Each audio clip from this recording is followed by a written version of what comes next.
إن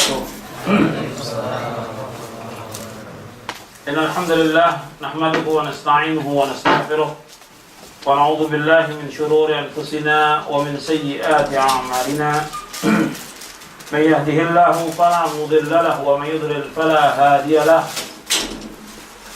أشهد أن لا إله إلا الله وحده لا شريك له وأشهد أن محمدا عبده ورسوله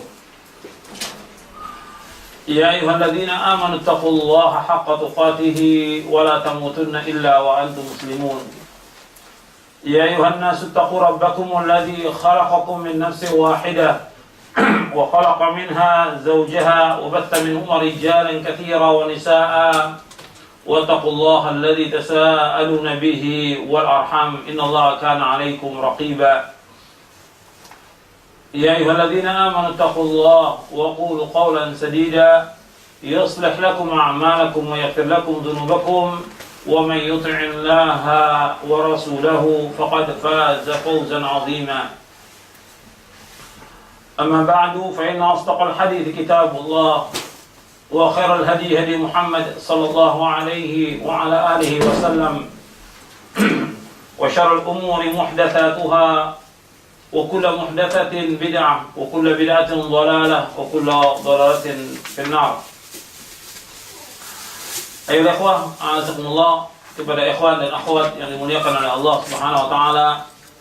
Alhamdulillah, kita bersyukur kepada Allah Subhanahu wa taala atas segala nikmat yang Allah karuniakan kepada kita, nikmat Islam, nikmat iman, nikmat sehat, nikmat afiat, nikmat dijauhkan oleh Allah Subhanahu wa taala dari berbagai macam malapetaka.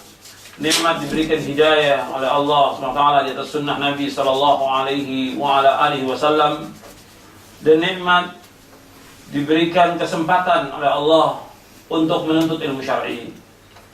Sebab Nabi sallallahu alaihi wasallam bersabda, "Ni'matani maghbunun fihima katsirun minan nas, as-sihhatu wal faragh." Nabi sallallahu alaihi wasallam bersabda, ada dua nikmat yang banyak manusia tertipu dengan dua nikmat itu. Yang pertama nikmat sehat, yang kedua nikmat waktu luang. Dua ini banyak sekali manusia tertipu. Hadis ini sahih dari Imam Bukhari dan yang lainnya. Jadi kita diperintahkan oleh Nabi Muhammad SAW untuk memanfaatkan waktu yang Allah karuniakan kepada kita. Dan waktu yang Allah berikan kepada kita sangat banyak. Dan waktu itu harus kita gunakan sebaik-baiknya. Dan kita akan ditanya oleh Allah Subhanahu wa taala tentang waktu kita, tentang umur kita. Digunakan untuk apa? Dimanfaatkan untuk apa? Yaitu Nabi sallallahu alaihi wasallam bersabda dalam satu hadis yang sahih yang diriwayatkan oleh Imam At-Tirmidzi, Imam Ad-Darimi dengan sanad yang sahih dari sahabat Abu Barzah Al-Aslami. Nabi bersabda, "La tazulu قدم عبد يوم القيامة حتى يسأل عن عمره فيما أفناه وعن علمه فيما فعل وعن ماله من أين اكتسبه وفيما أنفقه وعن جسمه فيما أبلاه."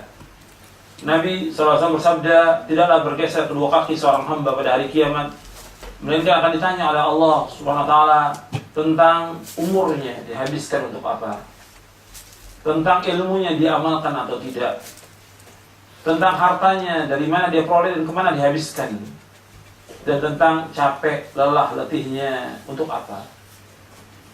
Hadis ini sahih dan disahihkan oleh Syekh Al-Albani dalam silsilah hadits as-sahihah.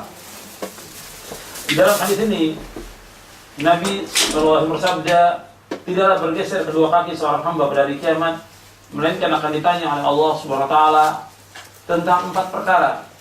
Yang pertama tentang umur. Kalau bicara soal umur, ikhwan fillah, azakumullah, berarti bicara tentang masalah waktu. Kalau umur berarti waktu, akan ditanya oleh Allah, umur kita, waktu kita untuk apa? Apakah untuk hal yang bermanfaat atau tidak? Apakah kita gunakan untuk beribadah kepada Allah atau tidak? Umur itu akan ditanya oleh Allah Subhanahu wa taala. Kemudian yang kedua, tentang ilmu yang kita pelajari, yang kita tuntut, yang kita cari, yang kita kaji, diamalkan atau tidak.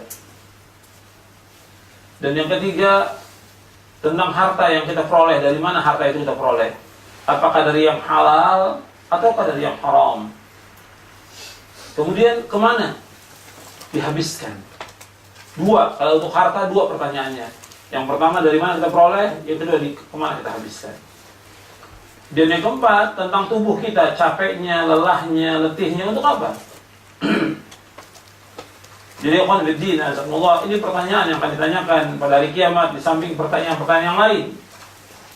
Pertanyaan tentang bagaimana kita mentauhidkan Allah, bagaimana kita mengikhlaskan ibadah atau tidak kepada Allah, bagaimana kita mengikuti Nabi Muhammad SAW atau tidak, tentang sholat, tentang yang lainnya akan ditanya oleh Allah pada hari kiamat nanti.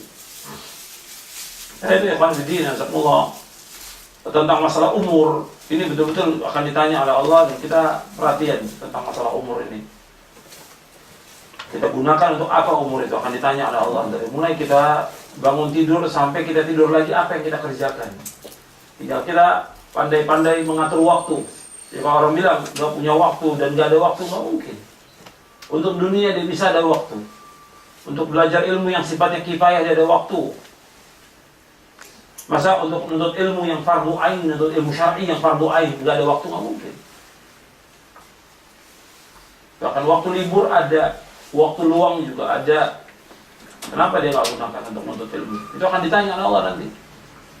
Jadi berapa tahun dia hidup ini, tinggal dilihat waktunya. Berapa yang sudah digunakan untuk kebaikan dan ketaatan kepada Allah, dan berapa yang untuk maksiat dan pelanggaran-pelanggaran. Kemudian juga tentang ilmu yang dia sudah tahu, diamalkan atau tidak ilmu itu. Kemudian harta juga, untuk perhatikan harta dari mana, apakah dari yang halal atau yang dari haram, dan juga kemana dihabiskan, apakah untuk taat kepada Allah, apakah untuk haji, apakah untuk umroh, apakah kita untuk memberikan nafkah kepada orang tua, istri, anak, apakah untuk foya-foya atau untuk yang sia-sia, akan ditanya harta itu. Dan juga capeknya kita, lelahnya, letihnya, untuk apa akan ditanya oleh Allah SWT. Ini 4 pertanyaan yang akan ditanyakan di padang mahsyar. Kemudian akan didina, azakumullah. Nikmat yang Allah berikan kepada kita ini sangat banyak dan tidak akan dapat kita hitung. Dan Allah Subhanahu wa taala menyebutkan dalam Al-Qur'an, di antara sifat manusia, dia sangat zalim dan ingkar kepada nikmat Allah. Bagaimana Allah berfirman dalam surah Ibrahim, wa ataakum min kulli ma sa'altumuh wa in ta'uddu ni'matallahi la tuhsuha innal insana ladzalumun kafar. Dan Allah telah banyak memberikan nikmat kepadamu. Seandainya kamu menghitung nikmat-nikmat Allah, kamu tidak akan dapat menghitung nikmat itu. Sesungguhnya manusia sangat zalim dan manusia sangat mengingkari nikmat. Dalam surah Ibrahim ayat 34. Ayat 34, wa ataakum min kulli ma sa'altumuh wa in ta'uddu ni'matallahi la tuhsuha innal insana ladzalumun kafar. Dan Allah telah banyak memberikan segala apa yang kamu minta. Seandainya kamu menghitung nikmat-nikmat Allah, kamu tidak akan dapat menghitung nikmat itu. Sesungguhnya manusia sangat zalim dan sangat mengingkari nikmat. Dari ikhwan fillah, Allah menyebutkan tentang manusia ini, innal insan, artinya seluruh manusia zalum, atas wazan fa'ul, artinya sangat zalim. Isim mubalaghah. Kafar atas wazan fa'al, sangat mengingkari nikmat manusia ini, mengingkari nikmat Allah. Makanya untuk menghilangkan kezaliman manusia dengan dia berlaku adil. Berlaku adil untuk dirinya, berlaku adil kepada istrinya, berlaku adil kepada anaknya, dan berlaku adil kepada manusia. Dan keadilan yang paling adil, kata Imam Ibnu Qayyim dalam kitabnya Ad-Da'u Dawa, yaitu mentauhidkan Allah, menjauhkan syirik. Karena kezaliman yang paling zalim adalah syirik, menyekutukan Allah. Inna syirka la zulmun azim. Sesungguhnya syirik itu kezaliman yang amat besar. Makanya untuk menghilangkan kezaliman manusia dengan kita mengkaji tauhid, maka insyaallah kita nanti akan mengkaji tentang masalah tauhid ini. Kemudian kafar, sangat mengingkari nikmat. Karena manusia sangat mengingkari nikmat, kewajibannya mereka bersyukur kepada Allah SWT. Dan orang yang bersyukur kepada Allah sangat sedikit.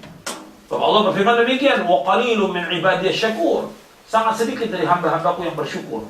Yang bersyukur kepada Allah sangat sedikit. Dan kita wajib mensyukuri nikmat Allah Subhanahu wa taala. Kemudian di dalam ayat yang lain Allah menyebutkan manusia itu jahul, sangat bodoh. Kalau jahil bodoh, jahul sangat bodoh. Allah berfirman di dalam surah Al-Ahzab, "Inna aradna al-amanata 'ala as-samawati wal ardi wal jibali fa abayna yahmilnaha wa ashfaqna minha wa hamalaha al-insan innahu kana zaluman jahula." Sesungguhnya kami tawarkan amanah ini kepada langit, bumi, gunung, semuanya tidak mau terima. Dan semuanya takut. Dan kami tawarkan kepada manusia dan manusia menerima amanah itu, dan sesungguhnya manusia sangat zalim dan sangat bodoh. Kemudian di surah Al-Ahzab ayat 72. Surah Al-Ahzab ayat 72. Inna aradna al-amanata 'ala as-samawati wal ard wal jibal fa abayna an yahmilnaha wa ashfaqna minha wa hamalaha al-insanu innahu kana zaluman jahula. Sesungguhnya kami tawarkan amanah kepada langit dan bumi dan kepada gunung, mereka enggan untuk memikulnya dan mereka takut, dan kemudian dipikul oleh manusia. Sesungguhnya manusia sangat zalim dan sangat bodoh. Karena itu manusia sangat zalim pada dirinya, zalim juga kepada Allah. Karena banyak manusia ini yang menyekutukan Allah, beribadah kepada selain Allah, berdoa kepada selain Allah, meminta kepada selain Allah. Kemudian juga dia percaya kepada benda-benda tertentu yang bisa mendatangkan manfaat atau menolak bahaya. Ini kezaliman manusia. Zalim. Padahal yang menciptakan langit dan bumi adalah Allah, yang memberikan rezeki adalah Allah, yang memiliki yang menghidupkan, mematikan Allah, yang mengatur alam semesta Allah. Makanya seorang muslim dan muslimah dia wajib beribadah kepada Allah, dan seluruh manusia dia wajib beribadah kepada Allah SWT. Makanya ketika Allah menyebutkan tentang ibadah, Allah ingatkan manusia tentang penciptaan mereka. Di awal surah Al-Baqarah itu, ya ayuhan nasu ubudu rabbakumul ladzi khalaqakum waladina min qablikum la'allakum tattaqun. Wahai manusia, beribadah kepada Allah yang telah menciptakan kamu dan orang-orang sebelum kamu agar kamu bertakwa. Jadi suruh kita beribadah hanya kepada Allah. Tapi manusia sangat zalim. Mereka menyekutukan Allah Subhanahu wa taala. Kemudian jahul, sangat bodoh. Jadi manusia ini sangat bodoh. Allah menyebutkan dan menyifatkan manusia dengan jahul. Jahul ini sangat bodoh. Artinya mereka melakukan ibadah kepada Allah dengan kebodohan. Tidak mau mereka belajar.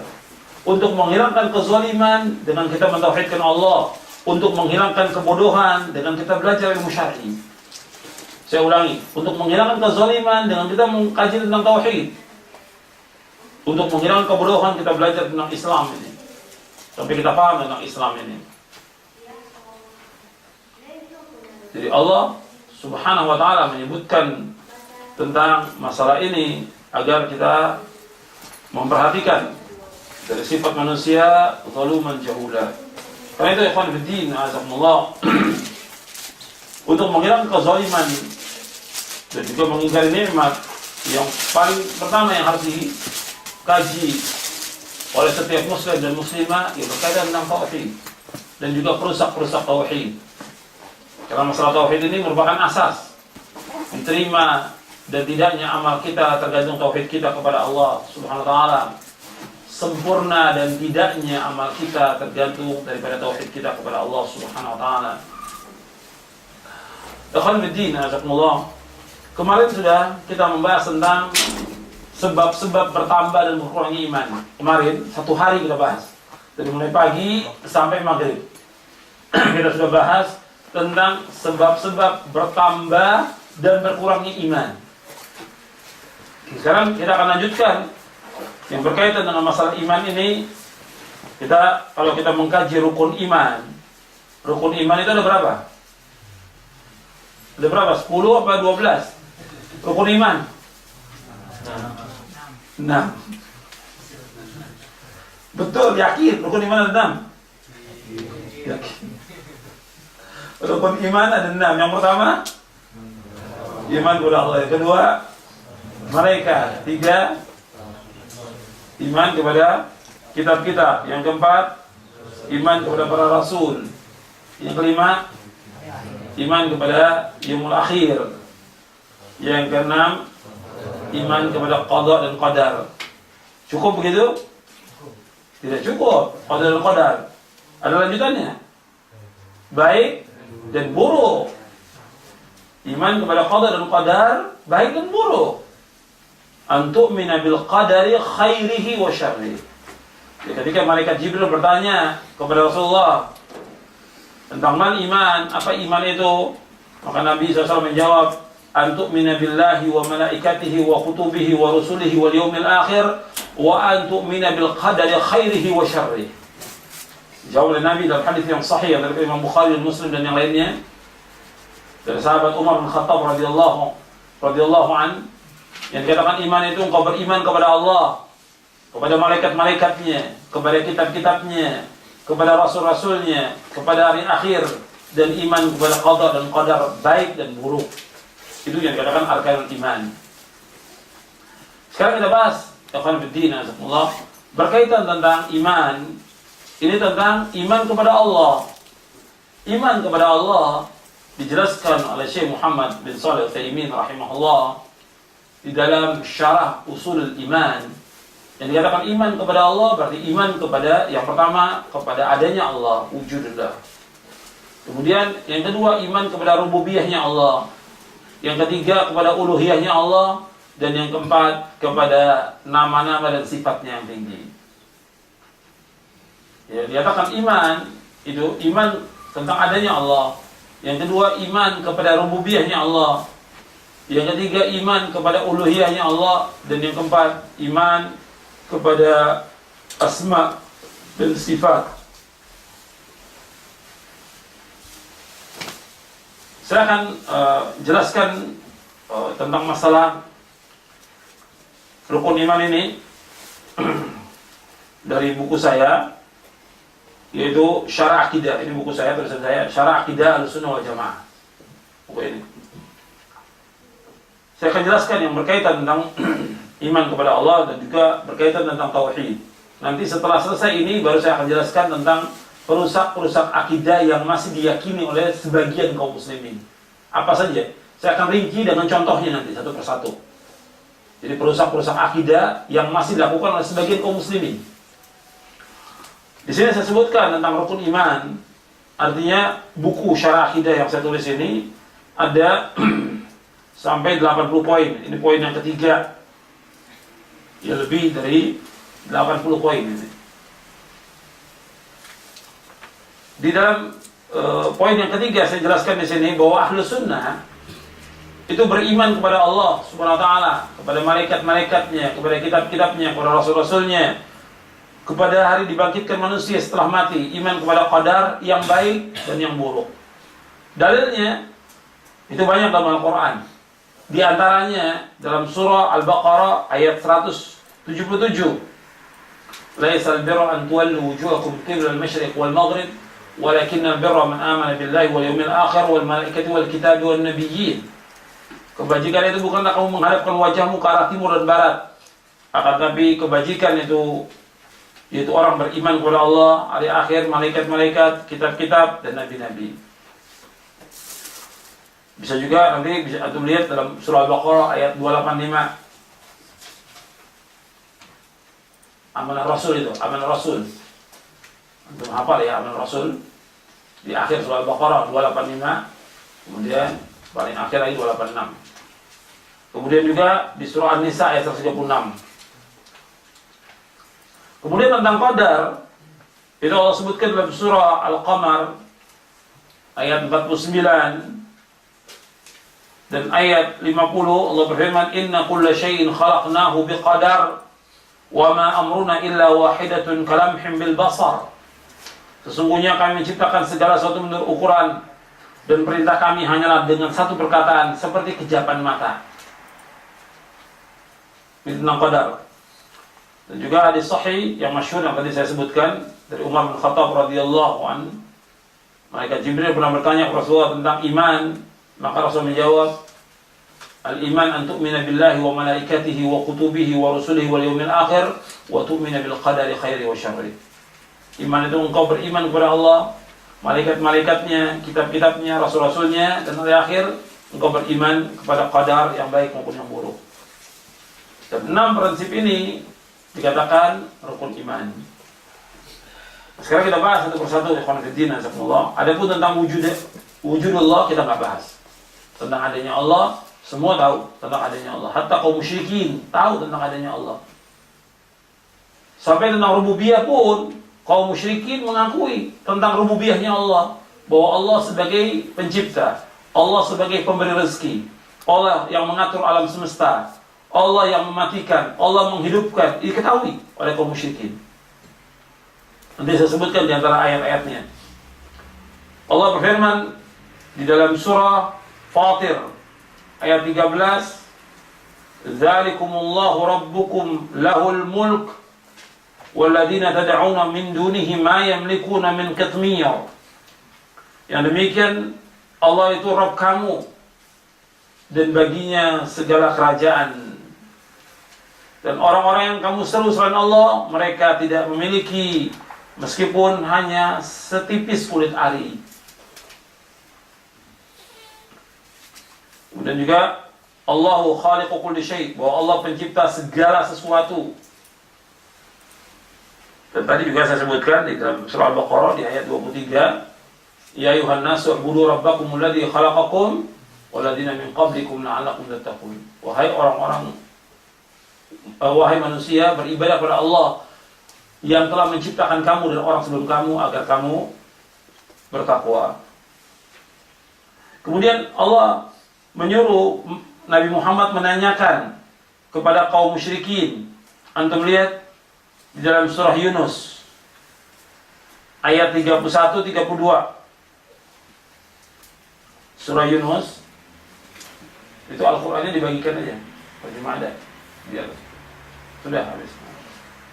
Dalam surah Yunus surah 10 ayat 31-32 Allah berfirman, "Qul may yarzuqukum minas sama'i wal ardi amman yamliku as-sam'a wal absara wa man yukhrijul hayya minal mayyiti wa yukhrijul mayyita minal hayy wa man yudabbirul amra fasayaquluna Allah faqul afala tattaqun fadzalikumullahu rabbukumul haqq famadza ba'dal haqqi illa ad-dhalal fa anna tusrafun." Katakanlah, siapakah yang memberikan rezeki dari langit dan bumi, dan siapakah yang berkuasa menciptakan pendengaran, penglihatan, dan siapakah yang mengeluarkan yang hidup dari yang mati, dan yang mengeluarkan yang mati dari yang hidup, dan siapakah yang mengatur segala urusan? Maka mereka menjawab, maksudnya orang-orang musyrik Mekah, mereka akan menjawab, Allah. Maka katakanlah, mengapa kamu tidak bertakwa kepada Allah? Yang demikianlah Allah Rabb kamu yang sebenarnya, maka tidak ada setelah kebenaran melainkan kesesatan. Maka mengapa kamu berpaling dari kebenaran? Jadi Nabi Muhammad SAW ketika memulai mendakwakan dakwah yang hak, dan kemarin sudah saya kisahkan tentang bagaimana dakwahnya Nabi dan bagaimana cobaan Nabi. Sudah saya jelaskan cobaan para sahabat, disiksanya para sahabat, kemarin sudah saya jelaskan. Artinya Nabi mendakwakan dakwah yang hak ini kepada kaum musyrikin. Di antara mereka ada yang terima, beriman, di antara mereka ada yang tidak menerima. Nah, kemudian yang tidak menerima ini disuruh tanyakan kepada mereka. Ditanya, siapa yang memberikan rezeki dari langit dan bumi? Siapa yang memberikan kamu mendengar, melihat? Siapa yang mengeluarkan dari yang hidup, dari yang mati? Mereka katakan, Allah. Siapa yang mengatur alam semesta? Mereka katakan Allah. Tapi kenapa kamu berpaling dari Allah? Kenapa kamu tidak menyembah Allah? Kok menyembah patung-patung? Menyembah pohon, menyembah kubur? Kenapa? Ini Allah bertanya. Jadi Nabi disuruh oleh Allah untuk tanyakan kepada orang-orang musyrik, kenapa kami kalian masih menyembah patung, menyembah kubur, menyembah yang lainnya. Padahal kalian mengakui bahwa yang menciptakan langit dan bumi adalah Allah SWT. Kemudian antum lihat lagi di dalam surah Al-Mu'minun ayat 86 sampai 89. Surah Al-Mu'minun. Allah berfirman, "Qul man rabbus samawati as-sab'i wa rabbul 'arsyil 'azim. Sayaquluna lillah qul afala tattaqun. Qul man biyadihi malakutu kulli syai' wa huwa yujiru wa la yujaru 'alaihi in kuntum ta'lamun. Sayaquluna lillah qul fa anna tusharun." Siapakah Rabb yang memiliki langit dan bumi? Katakanlah siapa Rabb yang memiliki langit yang 7 dan Rabb Arsy yang agung. Mereka akan menjawab, milik Allah. Katakanlah, maka mengapa kamu tidak bertakwa? Katakanlah, siapakah yang di tangannya berada kekuasaan atas segala sesuatu, sedang dia melindungi dan tidak ada yang dapat dilindungi darinya. Jika kamu mengetahui. Mereka menjawab, kepunyaan Allah. Katakanlah, kalau demikian maka bagaimana kamu sampai tertipu? Ya Allah menyuruh menanyakan kepada kaum musyrikin, siapakah yang memiliki langit? Bahkan di sini Allah menyebutkan Rabbul 'Arsyil 'Azim. Qul ma rabbus samawati as-sab'i wa rabbul 'Arsyil 'Azim. Katakanlah, siapakah Rabb langit yang 7 dan Rabb Arsy yang agung? Ikhwan fillah, azakumullah. Anda perhatikan. Ini orang-orang musyrik disuruh tanyakan tentang langit dan bumi yang menciptakan siapa? Allah. Sampai ditanyakan tentang Arsy. Anda tahu Arsy itu? Arsy itu singgasananya Allah. Arsy itu singgasananya Allah. Kemarin sudah kita bahas tentang Allahu Akbar. Kemarin sudah kita bahas. Pokoknya langit dan bumi digenggam di tangan Allah SWT. Dilipat oleh Allah langit dan bumi ini. Di tangannya. Satu tangan. Dilipat oleh Allah SWT. Berarti Allahu Akbar. Dan Allah bersemayam. Dan sangat Allah menyebutkan dalam 8 ayat dalam Al-Quran, Ar-Rahman, Ar-Arsy istawa, bahwa Allah bersemayam di atas Arsy. Arsy ini makhluk Allah yang paling besar dari seluruh makhluk yang ada, itu Arsy-nya Allah. Jadi kalau dibandingkan antara langit, bumi, dan Arsy, ibaratnya Arsy ini satu lapang, tanah lapang yang sangat luas, seluas-luasnya. Langit dan bumi seperti gelang yang dilemparkan di tengah padang pasir yang sangat luas. Dibandingkan antara langit dan bumi dengan Arsy Allah, Arsy-nya Allah diumpamakan seperti tanah lapang yang sangat luas, sedangkan langit dan bumi seperti satu gelang yang dilemparkan di tengah padang pasir. Itu Arsy-nya Allah.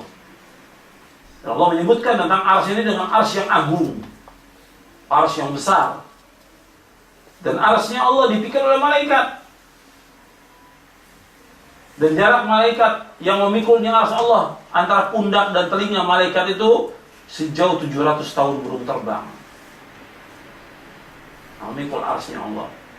Dan semuanya keliling di Arsy-nya Allah bertasbih. Dan Arsy-nya Allah berada di atas wa kana 'arsyu 'alal ma', dan Arsy-nya Allah berada di atas air.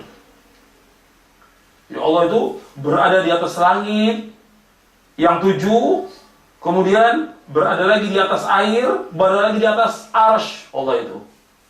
Dan semua nggak ada yang tersembunyi bagi Allah. Semua yang di langit dan di bumi, satu pun nggak ada yang tersembunyi. Allah mengetahui semua, hatta daun yang kering yang jatuh di seluruh bumi ini yang jatuh, yang kering, Allah tahu semuanya. Allah sebutkan dalam Al-Quran. Daun yang basah, kering, biji-bijian yang tumbuh di kegelapan malam, Allah mengetahui semuanya, nggak ada yang terluput bagi Allah. Ya Allah itu maha mengetahui, Allah itu maha besar, Allahu Akbar. Kalau kita mendengar yang demikian, ada unsur pengagungan kita kepada Allah SWT. Kita akan mengagungkan Allah SWT dan takut kepada Allah Subhanahu wa ta'ala. Orang musyrik aja mengakui tentang Arsy-nya Allah. Musyrik. Rabbul 'Arsyil 'Azim. Allah yang punya Arsy yang agung. Diketahui oleh kaum musyrikin.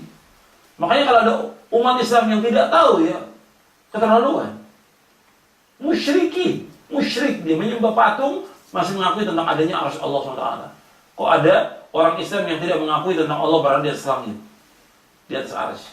Jadi wajib diyakini, setiap mukmin dan mukminah wajib meyakini bahwa Allah itu berada di atas langit dan berada di atas arsy. Makanya ketika Nabi bertanya kepada seorang budak, seorang jariyah, "Aina Allah?" Di mana Allah? Allah fis sama. Seorang budak yang belum pernah belajar kepada Rasulullah SAW. Ketika ditanya, budak ini masih kafir, mau dimerdekakan oleh Muawiyah bin Hakam As-Sulami. Ditanya oleh Nabi, tanya dulu dia. Aina Allah? Di mana Allah? Fis sama, di atas langit. Tanyakan kepada dia, "Wa man ana?" Siapa aku? "Anta Rasulullah," kau Rasulullah. Maka kata Nabi, "Atiqha fa innaha mu'minah." Merdekakan dia karena dia seorang mukminah. Merdekakan dia karena dia seorang mukminah. Jadi untuk menyatakan iman itu ditanya dulu, Allah di mana? Ya Allah berada di atas langit, di atas arsy. Singgasananya Allah SWT. Allah pada hakikatnya tidak butuh pada tempat. Allah tidak butuh pada tempat. Tapi Allah menyebutkan dalam Al-Quran demikian, kita wajib menetapkan apa yang Allah tetapkan dalam Al-Quran dan Sunnah Nabi yang sahih. Orang-orang musyrikin mengakui tentang yang menciptakan langit dan bumi adalah Allah. Antum lihat lagi dalam surah Az-Zukhruf ayat 9.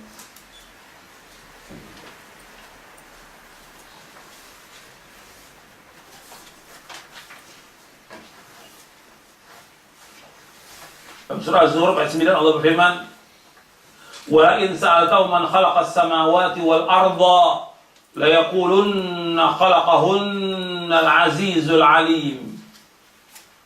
Dan jika kamu tanyakan kepada mereka, siapakah yang menciptakan langit dan bumi? Pastilah mereka akan menjawab, semuanya diciptakan oleh yang maha perkasa, lagi maha mengetahui.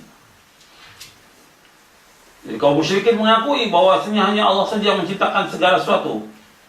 Allah saja pemberi rezeki, Allah saja pemilik langit dan bumi dan pengatur alam semesta. Namun mereka juga menetapkan berhala-berhala yang mereka anggap sebagai penolong, yang mereka bertawassul dengan berhala tersebut dan menjadikan mereka pemberi syafaat, sebagaimana yang disebutkan dalam beberapa ayat.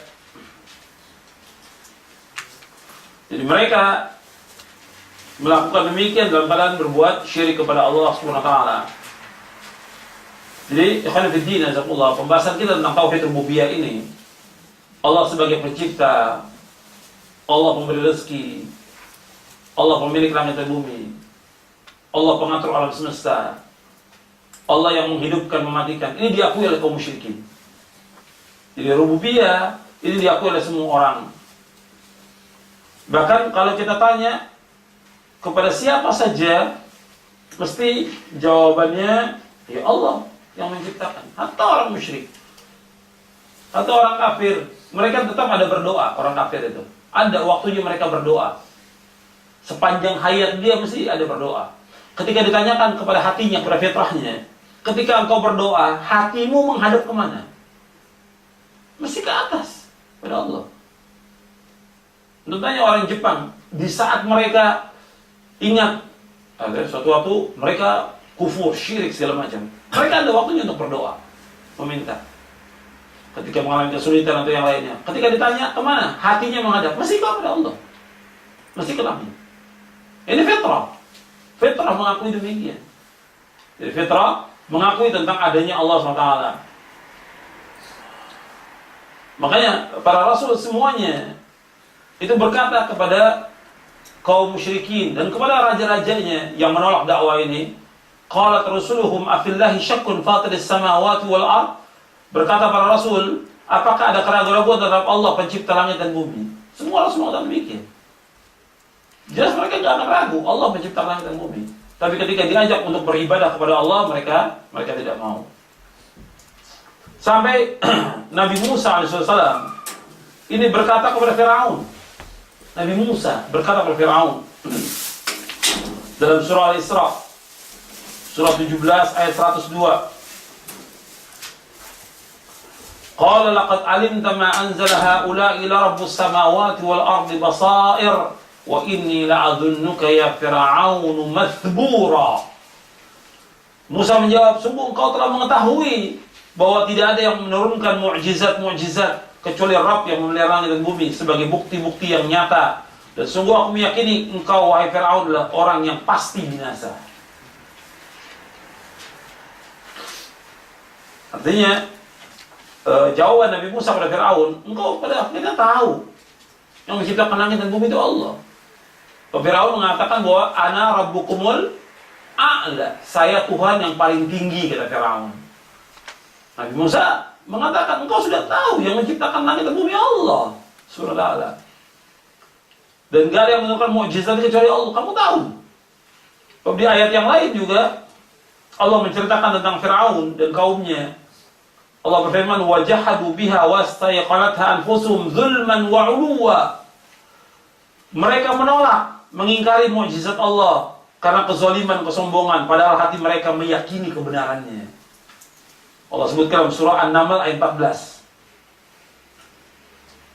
Dalam surah An-Naml ayat 14. Jadi Allah ingatkan bahwa Firaun dan kaumnya itu mengingkari kebenaran Nabi Musa, mengingkari mukjizat dan segala macam dengan hatinya. Zulman wa 'uluwa. Tetapi kata Allah, wajahadu biha wastayqanatha anfusuhum zulman wa 'uluwa. Mereka mengingkari mukjizat Allah karena kezaliman, kesombongan, padahal hati mereka meyakini kebenarannya. Tentang adanya Allah, mereka meyakini. Jadi Firaun dengan kesombongannya mengatakan, saya Tuhan yang paling tinggi, ana rabbukumul a'la. Padahal hatinya setelah Nabi Musa mengajak, mendakwakan dengan kalimat yang lemah lembut, Anda perhatikan. Firaun ini tauhid, tapi Nabi Musa dan Nabi Harun mendakwakan Firaun dengan kalimat yang lemah lembut. Apalagi kalau dia Muslim, penguasanya Muslim, kita harus dakwakan dengan cara yang lebih baik lagi. Kepada Firaun aja Allah memerintahkan kepada Nabi Musa dan Nabi Harun untuk menyatakan kalimat yang lemah lembut kepada Firaun agar mereka takut. Firaun dan kaumnya takut kepada Allah Taala. Tapi mereka ingkar dan nolak. Tapi hatinya meyakini tentang adanya Allah Subhanahu wa ta'ala. Ini tentang tauhid rububiyah. Makanya kata Imam Ibnu Qayyim, seandainya keimanan kepada tauhid rububiyah ini saja dapat menyelamatkan, tentunya orang-orang musyrik telah diselamatkan. Akan tapi urusan yang amat penting dan menjadi penentu adalah keimanan kepada tauhid uluhiyah yang merupakan pembeda antara orang-orang musyrikin dan orang-orang yang mentauhidkan Allah Subhanahu wa ta'ala. Jadi nggak cukup orang belajar tentang tauhid rububiyah, nggak cukup. Maka harus dilanjutkan, kita bahas yang kedua tentang tauhid al-uluhiyah. Ini yang paling penting. Yang paling pokok, yang paling penting tauhid al-uluhiyah. Makanya dakwah nabi-nabi, dakwah rasul-rasul semuanya itu mengajak manusia untuk beribadah hanya kepada Allah saja. Makanya setiap dai, setiap ustaz, setiap mubaligh, maka dia harus memulai dakwanya bagaimana supaya umat Islam mentauhidkan Allah. Itu yang paling pokok. Dakwah itu tauhid. Itu paling penting. Tentu diterima dan tidaknya amal kita, sempurna dan tidaknya amal kita tauhid. Maka semua nabi dan semua rasul itu mentauhidkan, menyuruh untuk mentauhidkan Allah. Dan tauhid uluhiyah, kalau tauhid rububiyah berkaitan dengan perbuatan Allah. Perhatikan. Tauhid rububiyah berkaitan tentang perbuatan Allah. Perbuatan Allah. Mencipta, memberikan rezeki, mengatur alam semesta, menghidupkan, mematikan, berkaitan dengan perbuatan Allah, tauhid rububiyah. Tapi kalau tauhid uluhiyah berkaitan dengan perbuatan hamba. Saya ulangi lagi. Tauhid rububiyah berkaitan dengan perbuatan siapa? Allah. Allah al-Khaliq, al-Razik, al-Mudabbir, al-Malik, al-Muhyi, al-Mumit, segala macam. Tapi kalau tauhid al-uluhiyah berkaitan dengan perbuatan hamba. Maka diberikan definisi oleh para ulama.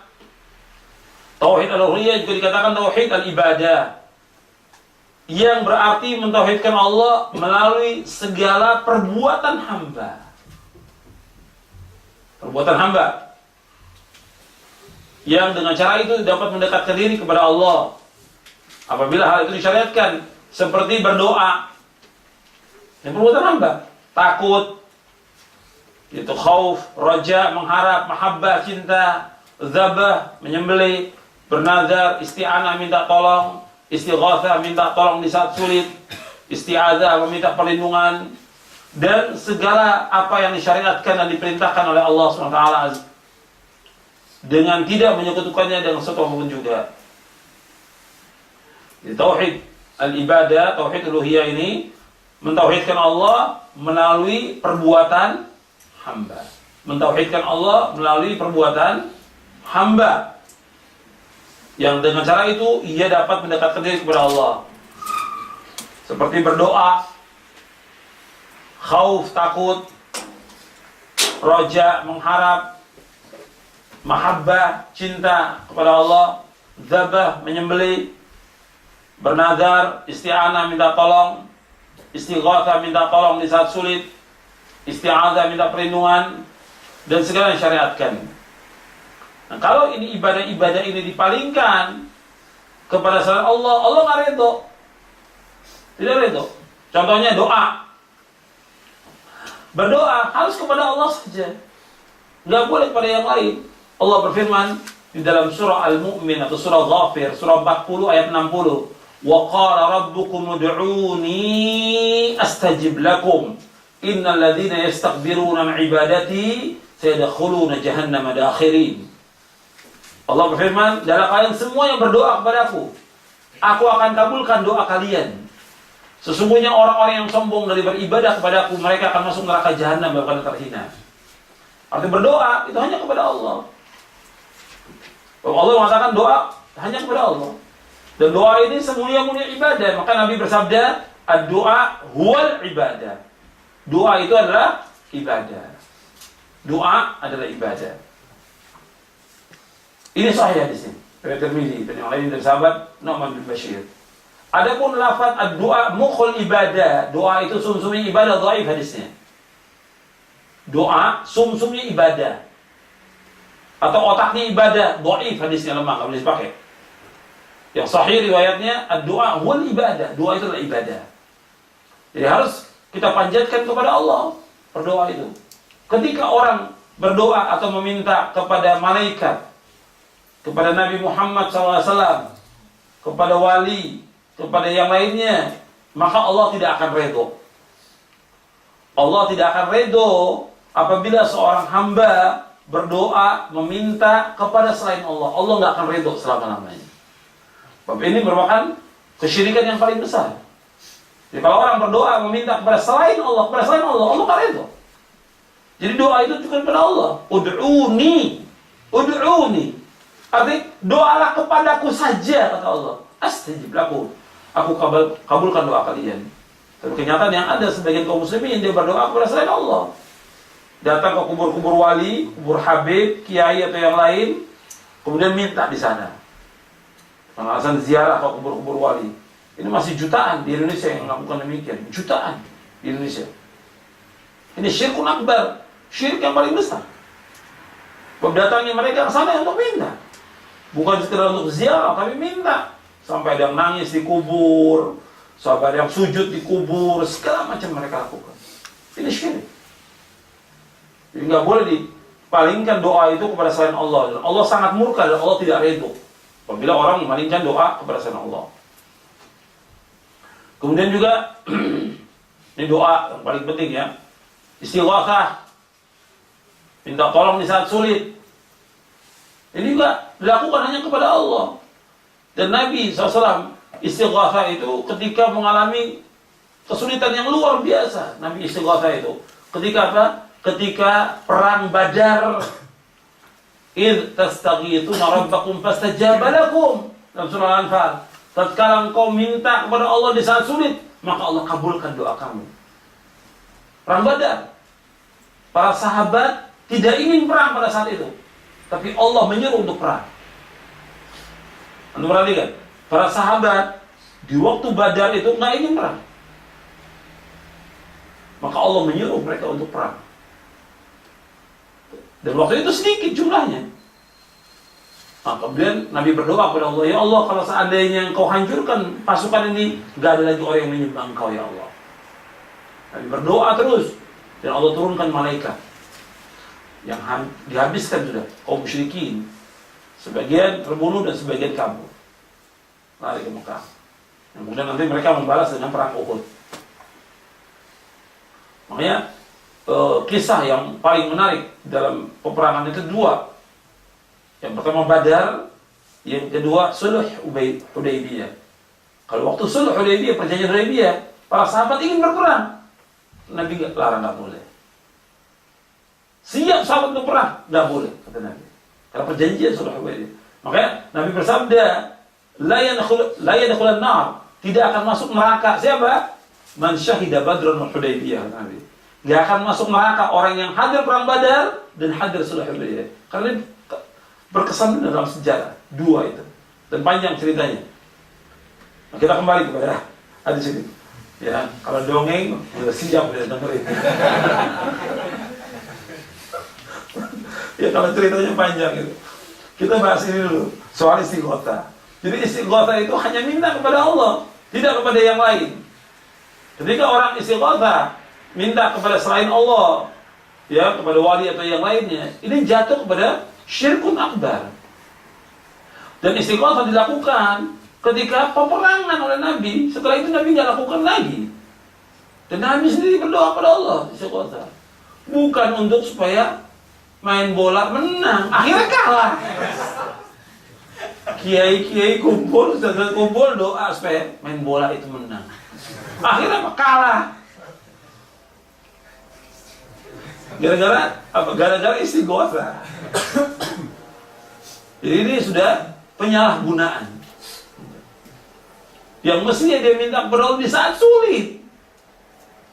Di kita ini masih banyak bencana orang yang susah tuh banyak. Dia belum berdoa kepada Allah. Kau untuk bola. Dia berdoa. Akhirnya dan mengatakan pasti lagi, pasti menang. Akhirnya kalah 3-0. Jadi ini penyalahgunaan istighotsah. Istighotsah hanya kepada Allah dan di saat betul-betul sulit. Ini perang yang luar biasa. Nyawa. Berkaitan dengan nyawa. Darah dan harta. Maka Nabi berdoa waktu itu, Allah turunkan bantuan. Allah abadikan dalam Al-Quran istighotsah itu. Tidak seperti yang sekarang orang istighotsah, bahkan istighotsah datang ke kubur-kubur tertentu. Mereka minta di saat sulit. Ini perbuatan syirik. Kemudian isti'anah, minta tolong. Minta tolong juga hanya kepada Allah. Dan itu yang kita ikrarkan setiap hari. Iyyaka na'budu wa iyyaka nasta'in. Hanya kepada Engkau ya Allah kami beribadah, dan hanya kepada Engkau saja ya Allah kami mohon pertolongan. Hanya kepada Engkau saja. Iyyaka na'budu wa iyyaka nasta'in.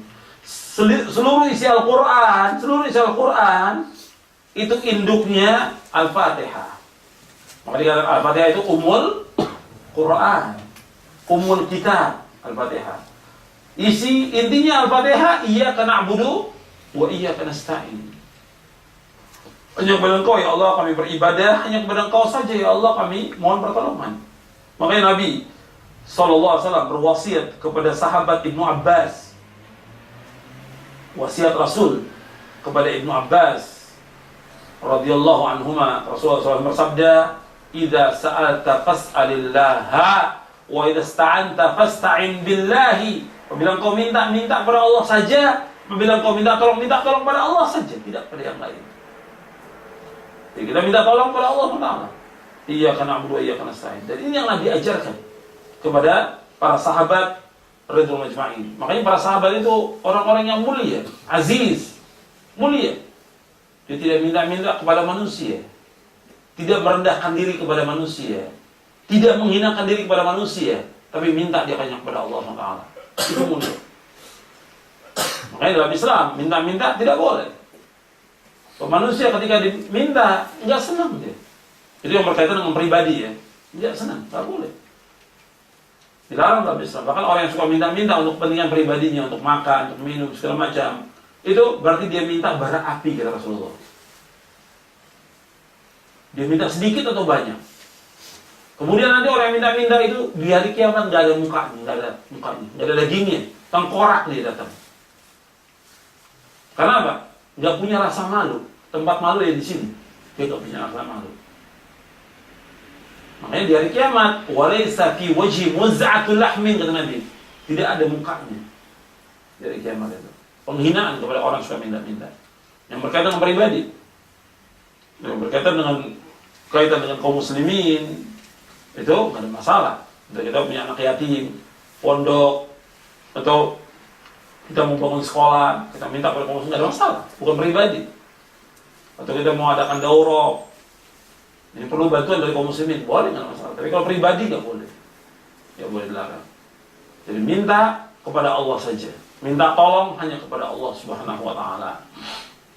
Adapun minta tolong kepada manusia mampu dalam rangka ta'awun tolong menolong boleh. Bahwa Allah berfirman, wa ta'awanu 'alal birri wat taqwa wa la ta'awanu 'alal itsmi wal 'udwan. Adalah kalian tolong menolong perbuatan baik dan takwa, dan jangan tolong menolong perbuatan dosa dan maksiat.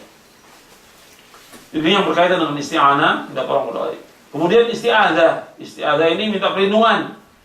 Ini juga minta perlindungan kepada Allah. Nggak boleh minta perlindungan kepada selain Allah, nggak boleh. Dulu di zaman jahiliyah, orang kalau melewati tempat yang menyeramkan, itu baca, kalau di kita itu baca numpang-numpang, permisi numpang-numpang, karena takut sama jinnya.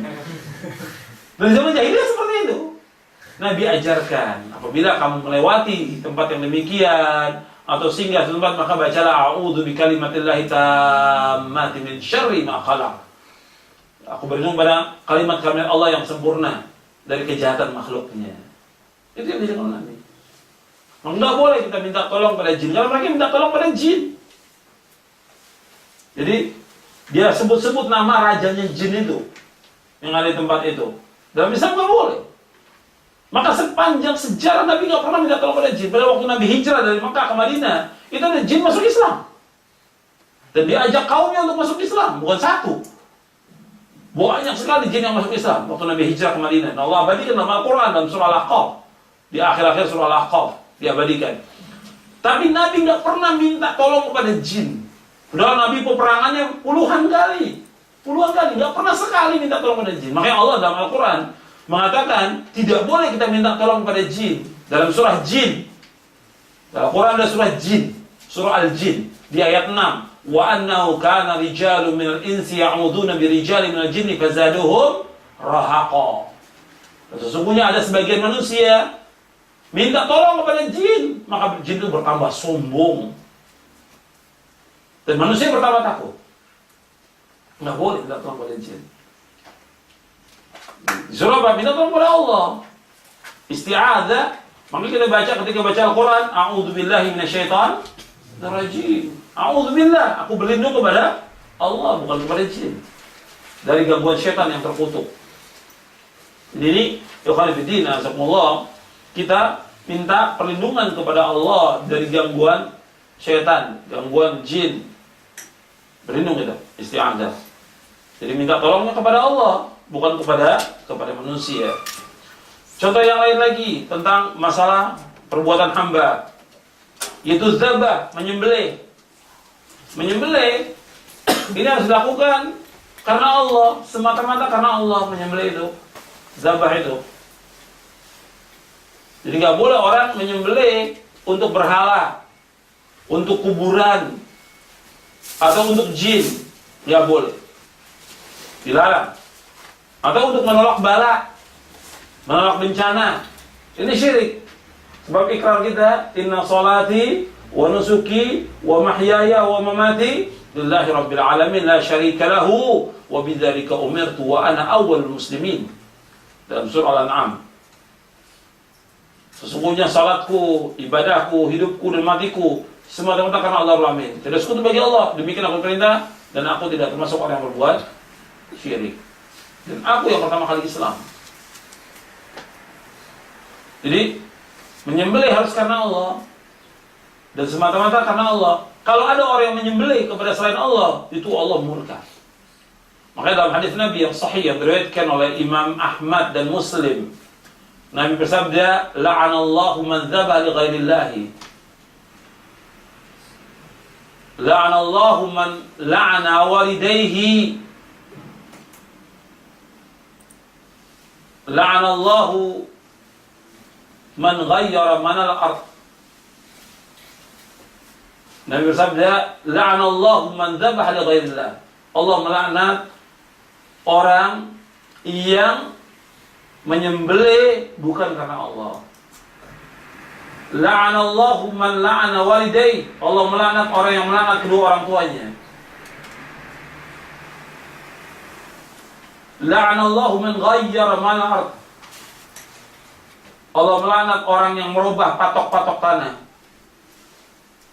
La'anallahu man awa muhditsan.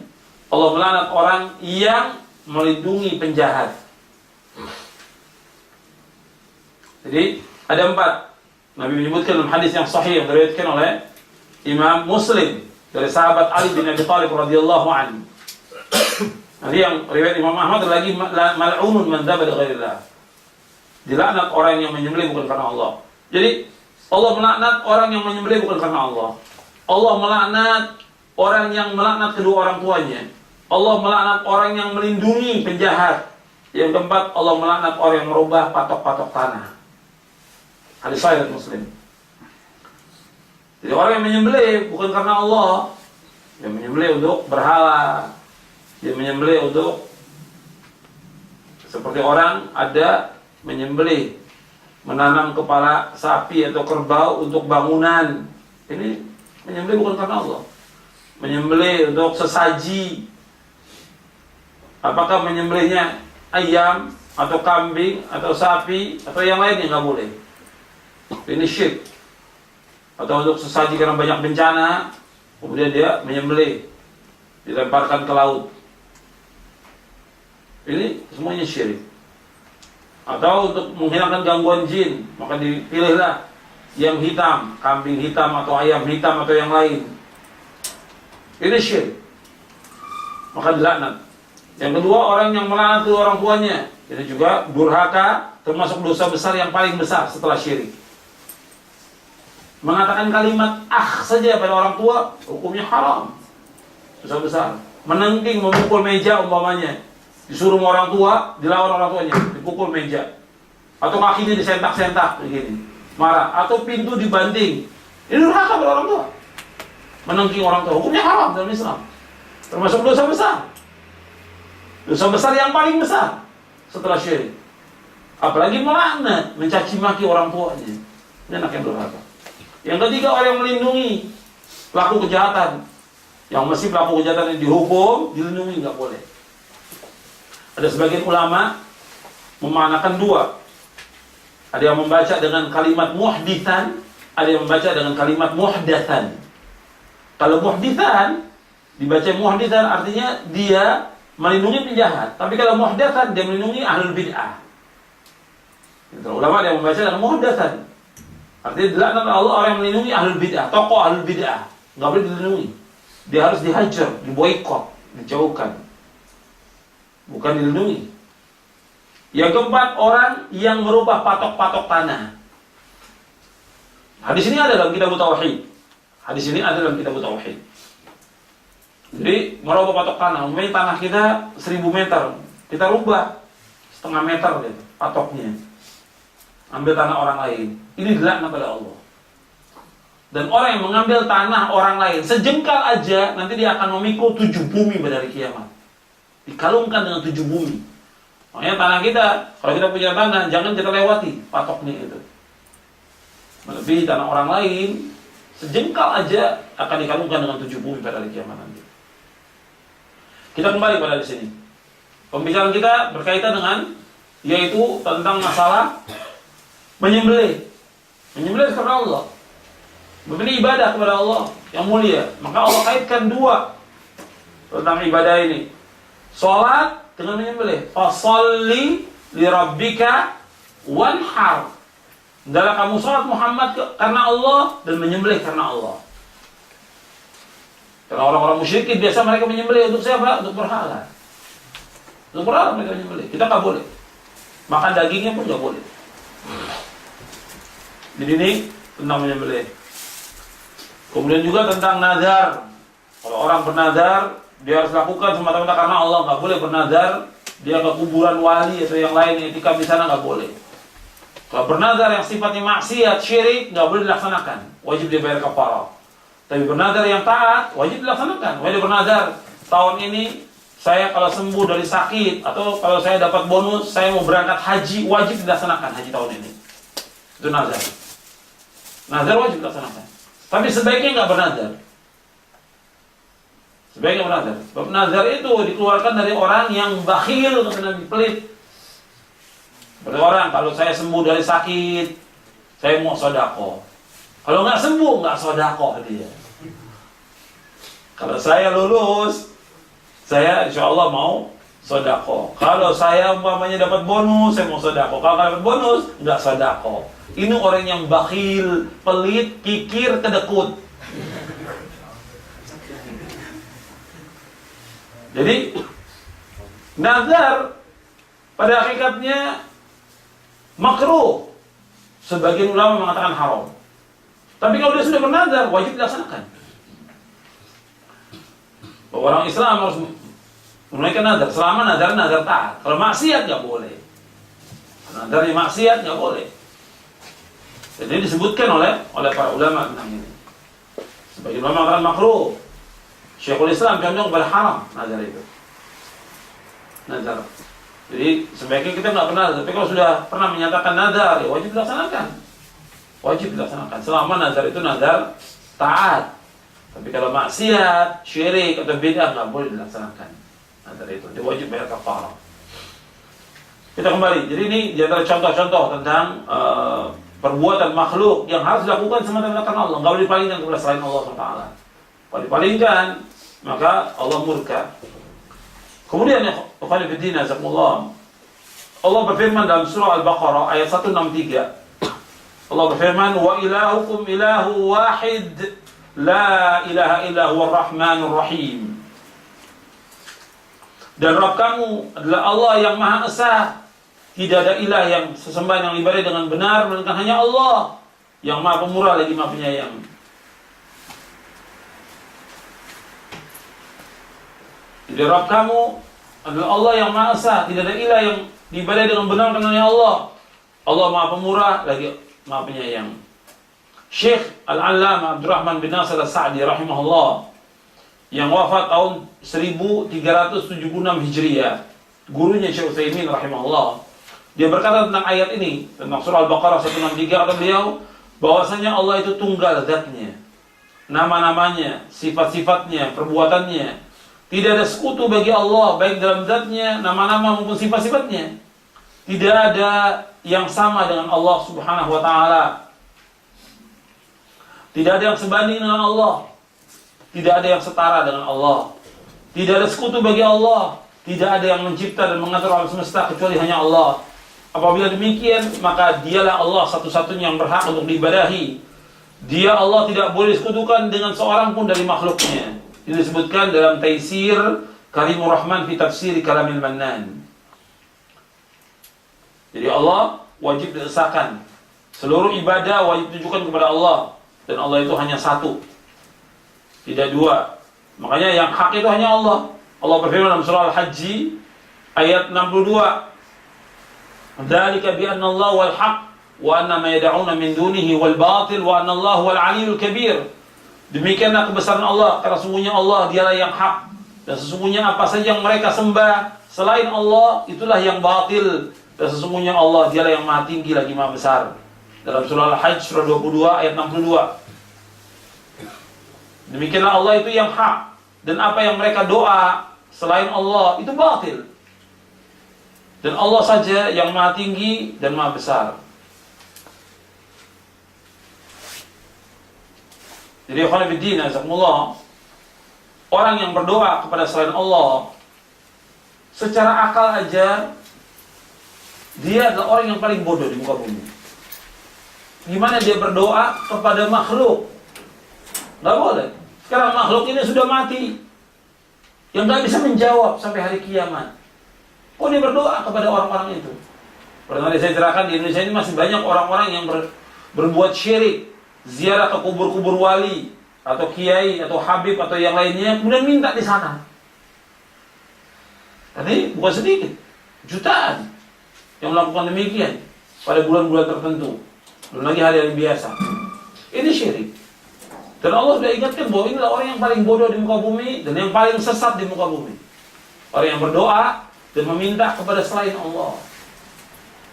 Allah menyebutkan dalam surah Al-Ahqaf ayat 5 dan 6. Wa man adallu mimma yad'u min dunillahi ma la yastajibu lahu ila yaumil qiyamah wa hum an du'aihim ghafilun. Wa idza husyira an-nasu kanu ma'da'an wa kanu bi ibadatin kafirin. Dalam surah Al-Ahqaf, antum lihat di ayat 5 dan 6. Wa man adallu mimman yad'u min dunillahi ma la yastajibu lahu ila yaumil qiyamah wa hum an du'aihim ghafilun. Dan tidak ada orang yang paling sesat melainkan orang yang berdoa kepada selain Allah yang tidak bisa menjawab sampai hari kiamat. Dan mereka lalai dari doa mereka. Wa idza husyiran nasu kanu lahum a'daan wa kanu bi'ibadatihim kafirin. Dan apabila dikumpulkan manusia pada hari kiamat, maka mereka akan menjadi musuh dan mereka mengingkari ibadahnya mereka. Artinya orang-orang yang disembah itu akan mengingkari. Saya tidak pernah menyuruh dia untuk menyembah saya. Yang disembah Nabi, Nabi-Nabi yang disembah itu akan mengingkari. Saya tidak pernah nyuruh mereka untuk beribadah kepada saya. Termasuk Nabi Isa alaihissalam akan mengingkari nanti kepada orang-orang Nasrani yang menjadikan dia sebagai Tuhan, yang beribadah kepadanya. Diingkari Nabi Isa alaihissalam pada hari kiamat.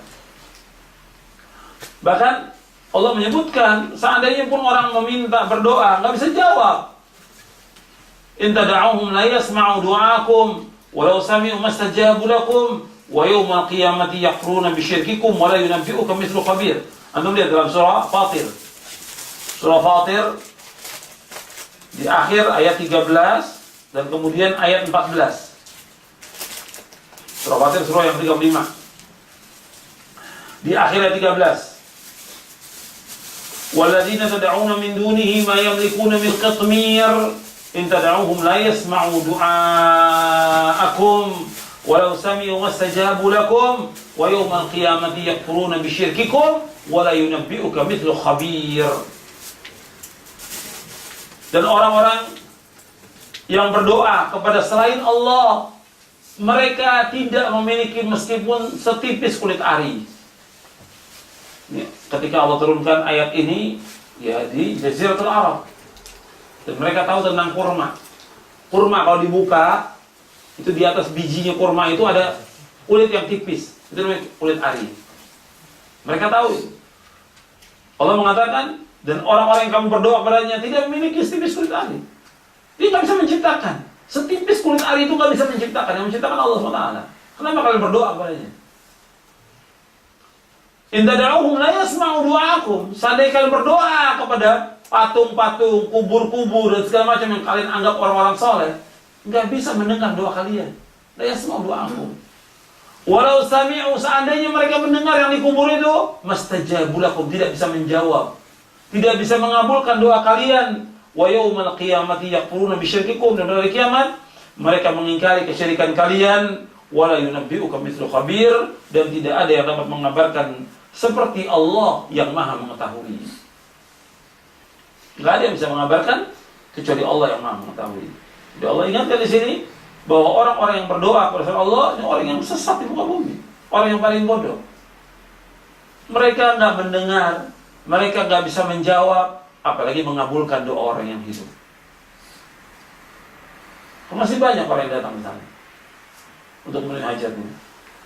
Bahkan kadang-kadang ada sebagian orang mau pergi ke negeri kafir, urusannya belum lolos, datang ke kuburan Habib supaya bisa berangkat juga. Ini syirik. Ini syirkun akbar. Bahkan orang mau haji, mau ibadah haji, tetap masih pamit ke kuburan kiai atau habib supaya selamat, kata dia. Ini syirik. Dan dia minta sesuatu kepadanya. Jadi ini banyak sekali ya kenyataan yang ada di kita itu, perbuatan-perbuatan syirik yang nanti saya insyaAllah akan contoh-contohkan keyakinan-keyakinan yang rusak, dan juga akidah-akidah yang memang sudah jauh dari Islam yang masih dilakukan oleh sebagian kaum muslimin.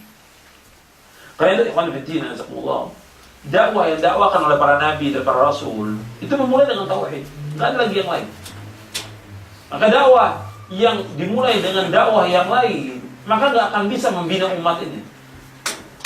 Maka harus dimulai dengan tauhid. Karena apa? Nabi dan Rasul memulai dakwah dengan dakwah tauhid. Nggak bisa kita merubah manhaj Nabi itu dengan jalan-jalan yang lain. Bab tauhid ini dimulai oleh para nabi dan para rasul dengan dasar perintah Allah. Para nabi dan rasul mulai mendakwakan dakwah tauhid. Allah yang nyuruh. Dan Allah yang maha tahu tentang hati manusia. Kalau hati manusia ini baik dengan tauhid, akan baik yang lainnya. Maka harus mulai dengan tauhid. Nah, kadang-kadang orang berpikir ya, kalau dengan tauhid kayaknya keras. Menurut kita kayaknya keras. Jangan menurut kita. Anda lihat permusuhan para nabi dengan kaum musyrikin. Karena apa? Tauhid.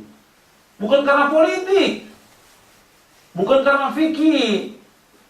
Bukan karena yang lain, tapi karena nabi-nabi semua mendakwakan dakwah tauhid. Nabi dimusuhi oleh pamannya karena nabi mendakwakan dakwah tauhid. Nabi dimusuhi oleh orang-orang musyrikin karena mendakwakan dakwah tauhid. Sahabat-sahabat disiksa karena mereka berpegang kepada tauhid. Nabi Musa dan Nabi Harun dimusuhi oleh Firaun karena mendakwakan dakwah tauhid. Nabi Ibrahim dimusuhi oleh Namrud karena mendakwakan dakwah tauhid. Di kalimat ini kalimat yang hak. Tidak bisa kita merubah. Karena ini kalimat yang tegas dan kalimat yang lurus. Nggak bisa, kita berpaling kalimat yang lain yang lebih baik, yang lebih halus, yang lebih lembut menurut kita. Nggak bisa. Ini nas dalil dari Quran dan Sunnah. Makanya Allah berfirman dalam surah An-Nahl ayat 36, "Wa laqad ba'atsna fi kulli ummatin rasulan an i'budullaha wa ijtanibut taghut."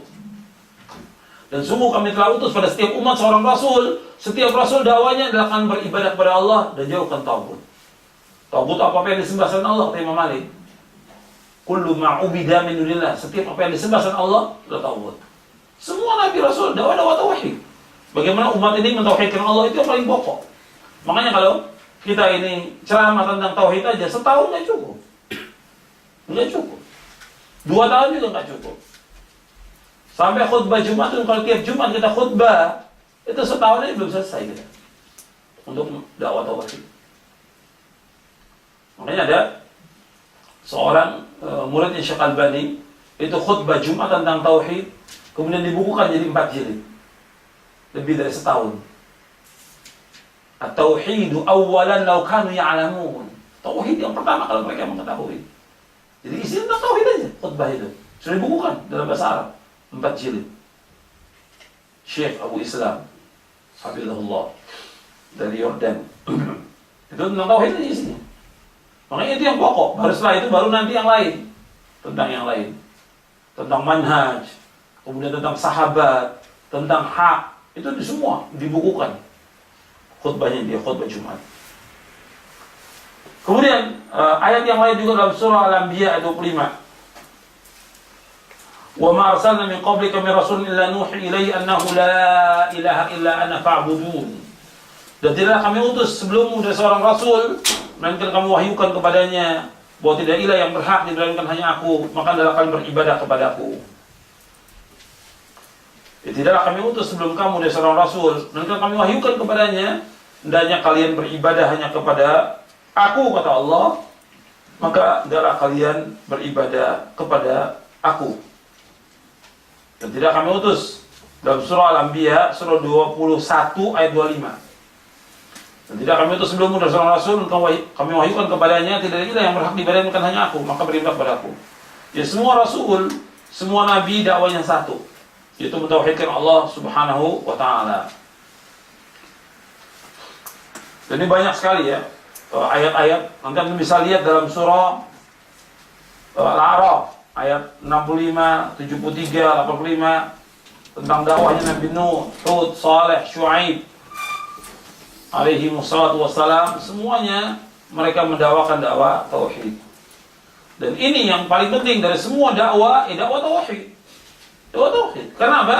Karena tujuan diciptakannya manusia untuk apa? Untuk wa ma khalaqtul jinna wal insa illa liya'budun. Ma uridu minhum min rizqin wa ma uridu ayut'imun. Innallaha war-razzaqu dzul quwwatil matin. Tidaklah aku menciptakan jin dan manusia untuk beribadah padaku. Aku tidak minta rezeki dari mereka, dan aku tidak minta makan, kata Allah. Sesungguhnya Allah lah yang terus-menerus memberikan rezeki. Allah yang maha kuat dan Allah yang maha kokoh. Disuruh kita beribadah kepada Allah Taala. Ini tentang tauhid al-uluhiyah. Ya, sampai di sini. Kalau ada yang kurang jelas, Anda mau tanya, silakan. Masih ada waktu 10 menit. Silakan.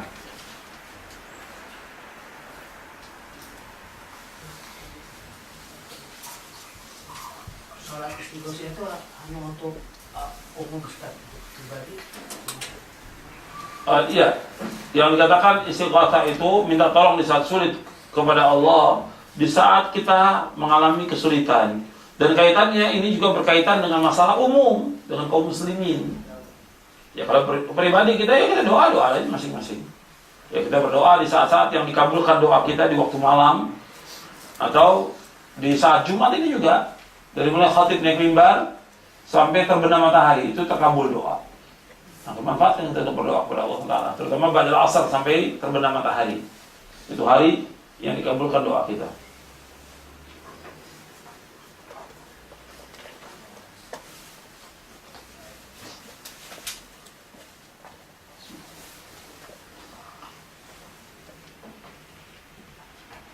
Bagaimana sikap kita terhadap orang Islam yang mengatakan Allah di mana-mana? Pada akhirnya dia tidak tahu, jahil. Artinya ketika mengatakan demikian, itu karena kebodohan. Makanya kita tanya pada dia, ketika antum berdoa, antum kemana panjatkannya? Kemana-mana atau satu ke atas? Kalanya. Itu dia tanya pada dia, ketika antum berdoa kemana antum panjatkan? Hati dan tangan antum kemana?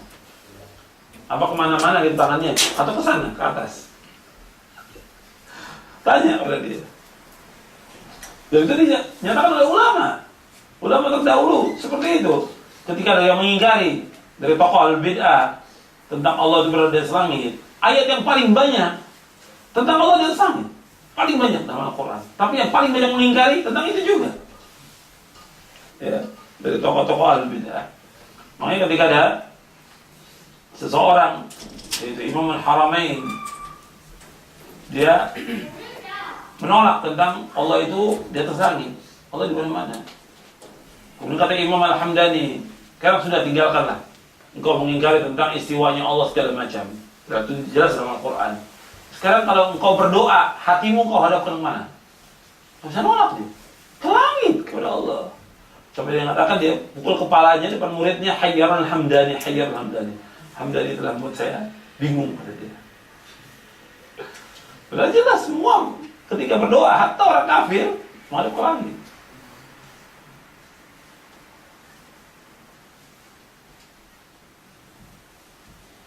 Jadi kalau orang mengatakan bahwa Allah itu ada di mana-mana atau di hati manusia, ya karena mereka jahil, nggak ngerti. Maka kita perlu sabar menghadapinya, jelaskan dengan dalil Quran. Ayat yang banyak.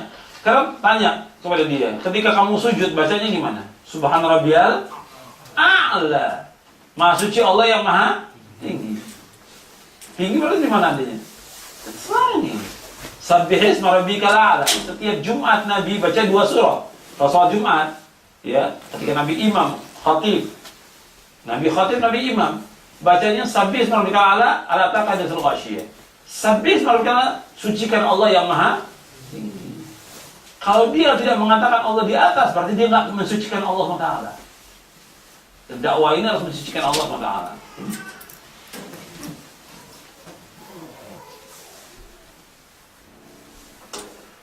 Apakah orang yang melakukan kemusyrikan sama dosanya dengan pelaku kemusyrikan? Yang tidak. Kalau kita mampu mengingkari, kita ingkari. Tapi dosanya jelas tidak sama.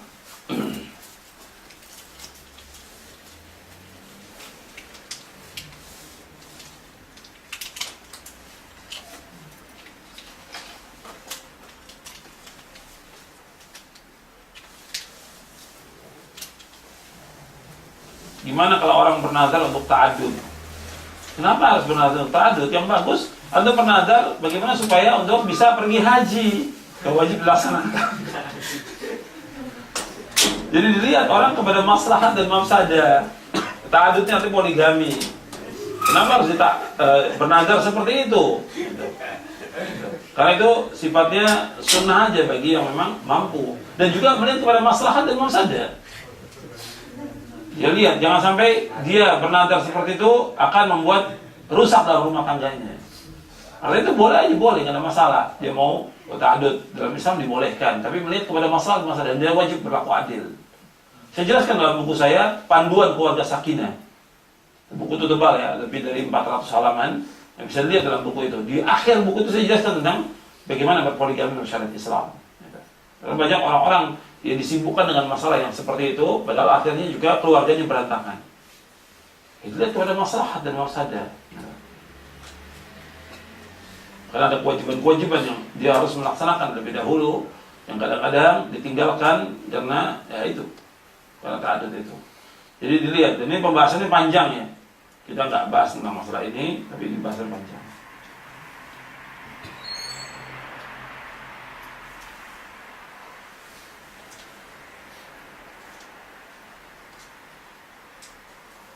Ada teman saya membakar rokok, kemudian tajamkan ke bawah pohon. Saya tanya untuk apa? Untuk minta tolong kepada jin. Nah bagaimana? Ya syirik ini minta tolong kepada jin. Ngerokok hukumnya haram dalam Islam. Rokok itu hukumnya haram dalam Islam. Dan sepakat para ulama tentang haramnya. Termasuk juga Majelis Ulama Indonesia sudah mengeluarkan fatwa tentang haramnya rokok. Haram. Kan? Kalau dia sengaja menancapkan sesuatu untuk minta tolong kepada jin, jatuhnya syirik. Syirik. Karena minta tolong kepada jin. Allah sebut dalam surah Al-Jin ayat 6 tadi, wa annahu kana rijalun minal insi ya'udzuuna bi rijalin minal jinni fazadahum rahaqa. Dan sebagian manusia yang minta tolong kepada jin, maka jin itu bertambah sombong. Enggak boleh, hukumnya haram dan ini syirik. Dia minta tolong hanya kepada Allah. Kalau kita sudah jelaskan kepada dia tidak mau, ya kewajiban kita hanya menyampaikan. Wa ma'ala rasuli ilal balagh. Tidak ada kewajiban Rasul untuk menyampaikan. Kalau di sini katakan sudah sampaikan tapi orang itu menolak. Ya kalau menolak sudah tinggalkan. Jadi kita jangan memaksakan kehendak kepada orang. Yang penting kita kewajiban kita menyampaikan dengan ilmu yang pertama. Yang kedua sampaikan dengan lemah lembut. Yang ketiga sampaikan dengan kemampuan kita. Yang keempat sabar. Sudah. Kewajiban kita menyampaikan.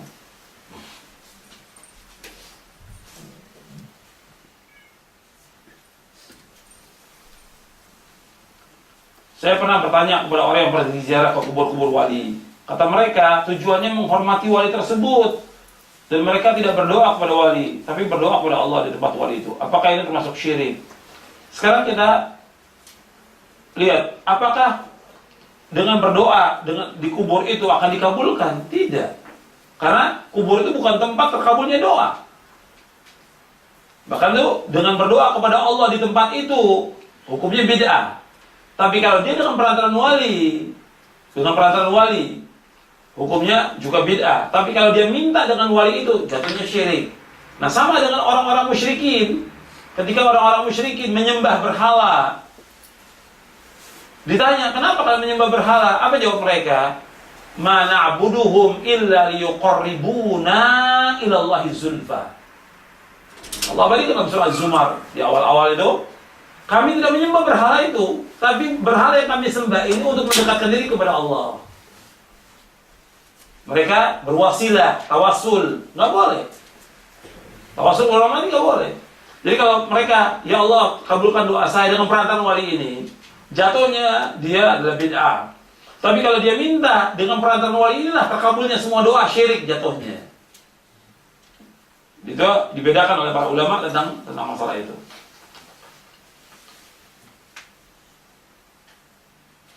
Jadi ini perbuatan yang syirik masih dilakukan oleh sebagian kaum muslimin.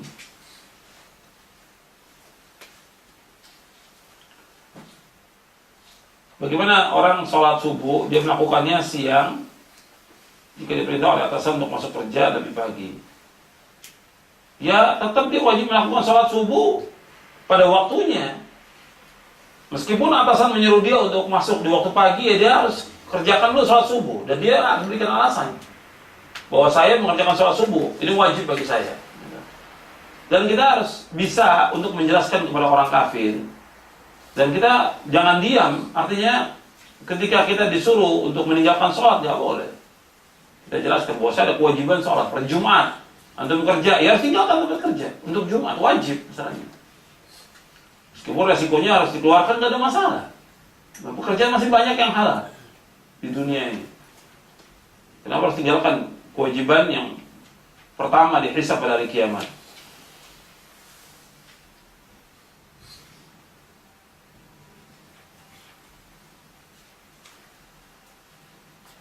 Orang yang meminta-minta tidak baik, namun dalam Al-Quran dilarang menghardik orang yang minta-minta. Yang perintah untuk memberi bagaimana?